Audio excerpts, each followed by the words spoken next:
Assalamualaikum warahmatullahi wabarakatuh. Kembali lagi bersama saya Rudi Masnia di SME dalam mata kuliah Ekonomi Mikro 1. Pada pertemuan kali ini kita akan membahas topik yang cukup menarik yang masih ada kaitannya dengan pertemuan sebelumnya yang mengangkat tema teori produksi dan biaya produksi. Dan pada pertemuan kali ini kita akan mengupas maksimalisasi profit atau memaksimalkan laba. Nah, ini tentu sangat penting karena kita ketahui bahwa dalam ekonomi mikro yang cakupannya lebih kepada perusahaan, maka tujuan perusahaan adalah tentu mencari laba, ya, atau yang disebut juga dengan profit atau yang disebut juga dengan keuntungan. Nah,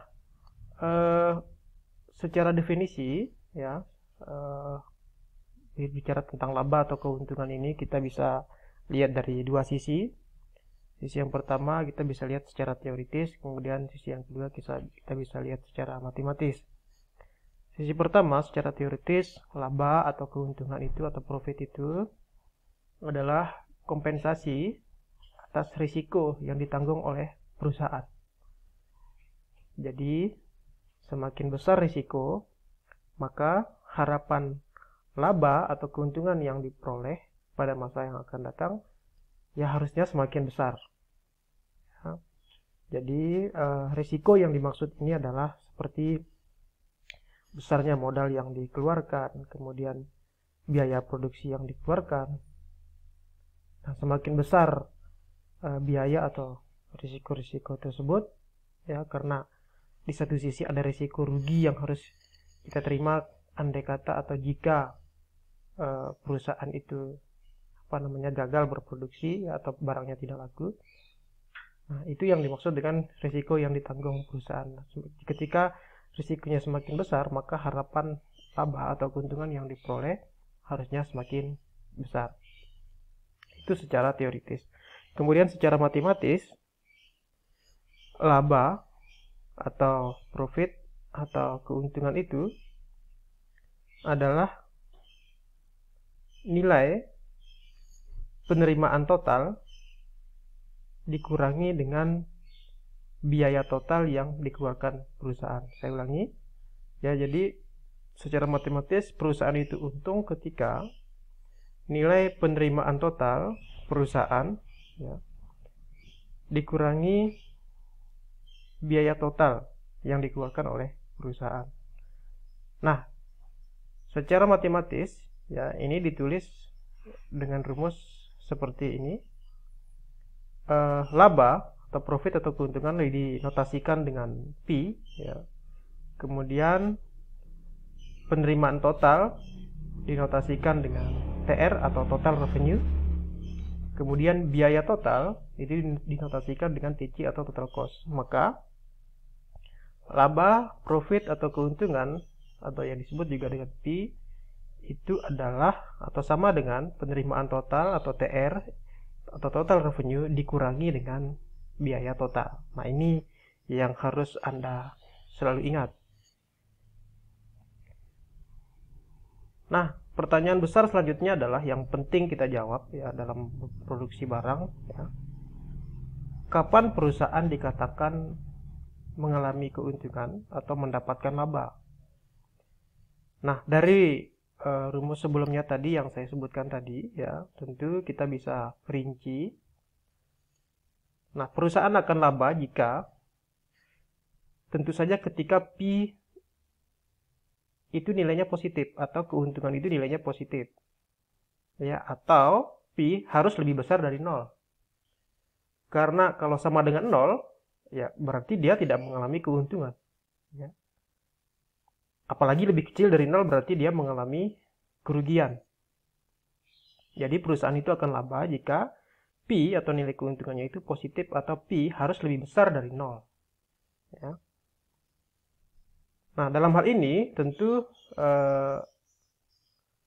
melihat perbandingan antara TR dan TC-nya, maka otomatis ketika kita harus mengejar P itu positif atau P lebih besar dari 0, maka TR, TC, dan TC-nya itu TR harus lebih besar dari TC. Atau total revenue-nya, jumlah penerimaan total itu harus lebih besar dengan total biaya yang dikeluarkan oleh perusahaan itu. Jika lebih kecil, TR, ya tentu itu namanya sebuah kerugian. Apalagi katakanlah sama dengan TC berimbang, berarti perusahaan itu tidak mengalami keuntungan, tidak mengalami kerugian. Justru secara teknis dia rugi karena dia sudah capek-capek berproduksi, tapi seimbang antara pengeluaran dengan total biaya. Ya, berarti dapat capeknya doang. Ya, itu sama juga dengan kerugian. Nah, jadi perusahaan itu jika akan untung ketika P-nya itu positif, ya, P lebih besar dari 0, di mana TR harus lebih besar dari TC. Nah, ini yang kita perlu ingat, ya. Nah, kemudian laba maksimum, ya, atau maksimum profit tercapai jika nilai P atau nilai keuntungan itu mencapai maksimum. Nah, bagaimana caranya, ya, agar P mencapai nilai maksimum? Nah, sebenarnya dari perbandingan antara TR dan TC, ya, supaya kita mengejar nilai P positif, ya, itu sebenarnya kita bisa otak-atik di TR dan TC-nya untuk mengejar keuntungan yang besar. Nah, sebenarnya gampang sekali ya untuk mengejar nilai P yang besar atau keuntungan yang besar. TC-nya sebenarnya bisa ditekan maksimal, ya, atau total cost-nya itu ditekan semaksimal mungkin, dalam arti kita harus turunkan biaya total itu serendah mungkin. Kemudian kita harus naikkan TR atau penerimaan totalnya itu secara maksimal, sehingga hasil kurangnya atau selisihnya nanti akan besar, dan hasil kurang atau selisih itulah yang disebut dengan laba atau keuntungan itu atau P itu. Jadi sebenarnya untuk memaksimalkan keuntungan itu C harus ditekan atau dikurangi, TR yang harus ditingkatkan supaya selisihnya besar. Nah, namun secara teoritis berbicara bagaimana perusahaan menghitung laba maksimum ini, ya, kita mengenal ada 3 pendekatan atau 3 metode atau 3 approach, ya, dalam menghitung laba maksimum ini, ya.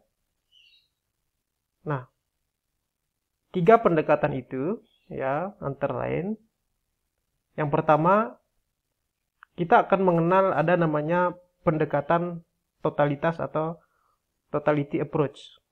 Nah, dalam pendekatan ini, ya, perhitungan laba itu dilakukan dengan membandingkan atau mengkomparasikan pendapatan total atau total revenue atau TR dengan biaya total, ya, atau total cost, atau biaya total yang dikeluarkan oleh perusahaan. Nanti kita bandingkan.